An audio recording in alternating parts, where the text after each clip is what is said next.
बहू, क्या माता रानी का प्रसाद बन गया? सुबह के 10 बज गए हैं, अभी तक मेरी माता रानी भूखी है। हाँ हाँ माँ जी, उफ, ये लीजिए। अगर आपको इतनी ही जल्दी है तो हर दिन खुद ही बना लिया कीजिए ना। रेखा ममता को ताना मारकर वहाँ से चली जाती है। ममता दुर्गा माँ की मूर्ति के सामने हलवा पूरी का प्रसाद रखकर देवी माँ की आरती करने लग जाती है। जय अम्बे गौरी मैया, जय श्यामा गौरी, तुमको निश दिन ध्यावत, तुमको निश दिन ध्यावत, हरि ब्रह्मा शिवरी, ओम जय अम्बे गौरी। रामगढ़ गांव में ममता नाम की एक बुजुर्ग महिला अपने बेटे श्याम, बहू रेखा और पोते पोती के साथ रहती थी। ममता ने अब एक नियम बनाया था। वो प्रतिदिन सुबह सुबह उठकर अपने हाथों से ताजा गेहूं का आटा पीसकर देवी माँ के लिए भोग बनाती। जब तक वो देवी माँ को अपने हाथों का बना हुआ प्रसाद नहीं चढ़ाती, वो स्वयं भी कुछ नहीं खाती थी। ममता का बेटा श्याम एक हलवाई था।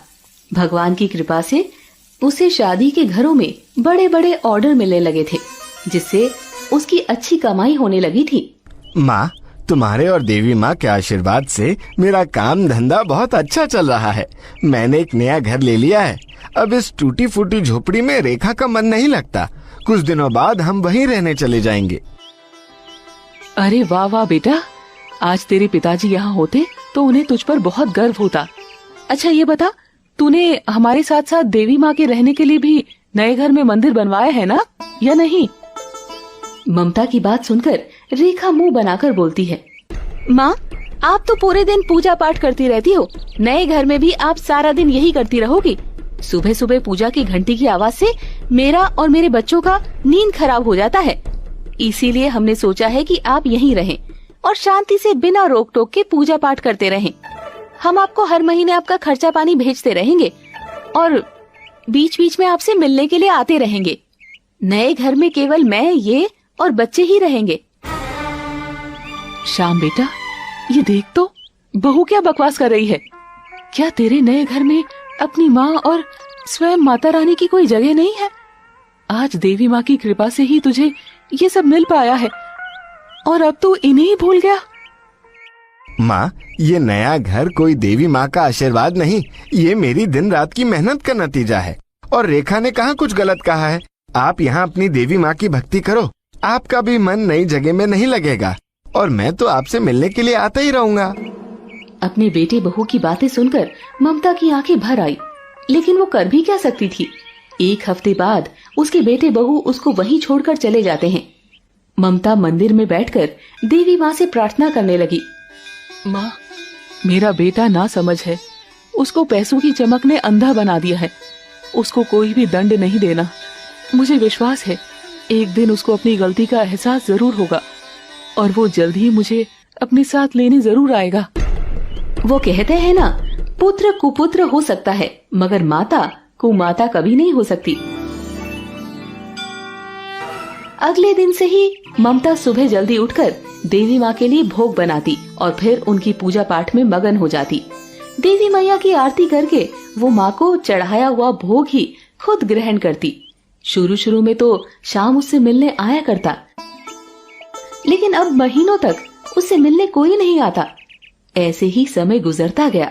अब ममता और भी कमजोर हो गई थी। उसके हाथ पांव धीरे धीरे काम करना बंद कर रहे थे। वो बड़ी ही मुश्किल से प्रसाद बना पाती थी। एक रोज घर में देवी माँ का भोग बनाने का सामान खत्म हो गया था। बाहर मौसम खराब हो रहा था, इसीलिए दुकानदार ने राशन भी नहीं भिजवाया था। देवी माँ, आप ये कैसे दिन दिखा रही हैं मुझे?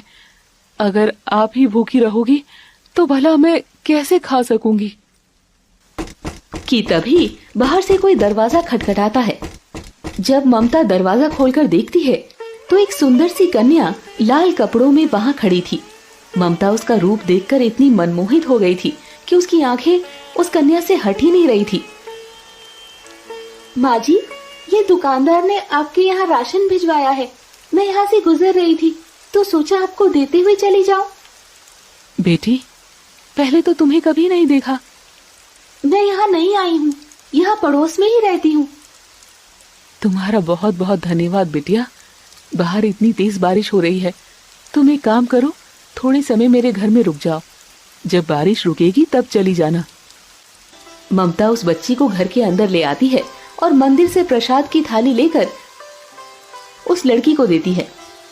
ये लो बेटा, सुबह मैंने माता रानी को हलवा पूरी का प्रसाद चढ़ाया था, तुम ये खा लो। प्रसाद खाकर वो लड़की ममता से कहती है, माँ जी, ये हलवा तो बहुत ही स्वादिष्ट है। मैं जल्दी आपके घर आऊंगी और हलवा खाने। हाँ बिटिया, जब भी मन करे यहाँ आ जाना। वो लड़की जैसे ही घर के बाहर निकलती है, एक तेज रोशनी आती है और वो वहां से ओझल हो जाती है। अरे, इतनी जल्दी वो लड़की कहाँ चली गई? लगता है पास में ही कहीं रहती होगी। एक दिन जब ममता सोकर उठी तो उसे बुखार हो रखा था। अरे, ये क्या, मुझसे तो उठा ही नहीं जा रहा। गेहूं आए हुए पड़े हैं, कौन आटा पीसेगा और माता रानी का भोग कैसे लगेगा? ममता जैसे तैसे उठकर चक्की के पास बैठी। वो जैसे ही गेहूं पीसने के लिए बैठी, कमजोरी के कारण उससे चक्की नहीं चलती है। धीरे धीरे उसकी आंखें बंद होने लगी। अपने हालत देखकर ममता की आंखों से आंसू बहने लगे। माँ, लगता है आज मेरा नियम टूट ही जाएगा। प्रभु, मेरी माता रानी भूखी रहे उससे पहले तू मेरे प्राण ले ले। मेरी माँ इस संसार को चलाती है, मेरे भोग से ही उनका दिन शुरू होता है। मैं उन्हें भूखा नहीं रख सकती। इतना कहकर उसने एक बार फिर से कोशिश की, पर फिर हार गई और रोने लगी। तभी अचानक दरवाजा खुला और वो पड़ोस वाली लड़की लाल कपड़े पहने हुए घर में आई और बोली, लाओ माँ जी, मैं आपका आटा पीस देती हूँ। ममता की आंखों में एक चमक आई। अब उसका नियम नहीं टूटेगा।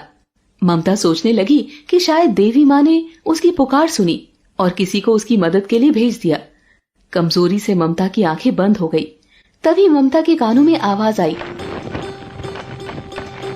इतने आटे से हो जाएगा ममता, कि और गेहूं पीसो? जैसे ही ममता ने आंख खोली तो उसने देखा सामने स्वयं देवी माँ चक्की चलाकर आटा पीस रही है। देवी माँ ने फिर से कहा, इतने आटे में मेरा पेट नहीं भरेगा, चक्की में और गेहूं डालो। ममता के जीवन में यह अनुपम अनुभूति थी। एक तरफ देवी माँ चक्की चलाए जा रही थी और दूसरी तरफ ममता उसमें गेहूं डाल रही थी।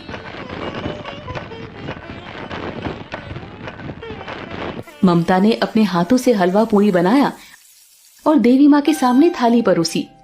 माँ, क्या मैं अपने हाथों से तुम्हें एक निवाला खिला दूं?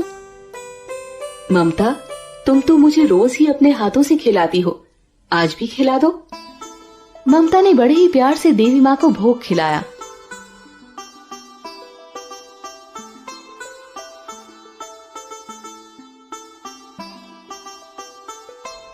मैं तुम्हारी भक्ति से बहुत प्रसन्न हूँ। मांगो, क्या मांगती हो? मैं चाहती हूँ आप मेरे घर में सदा विराजमान रहें। ममता जब तक जीवित रही, देवी माँ रोज उसके हाथों से भोग खाती।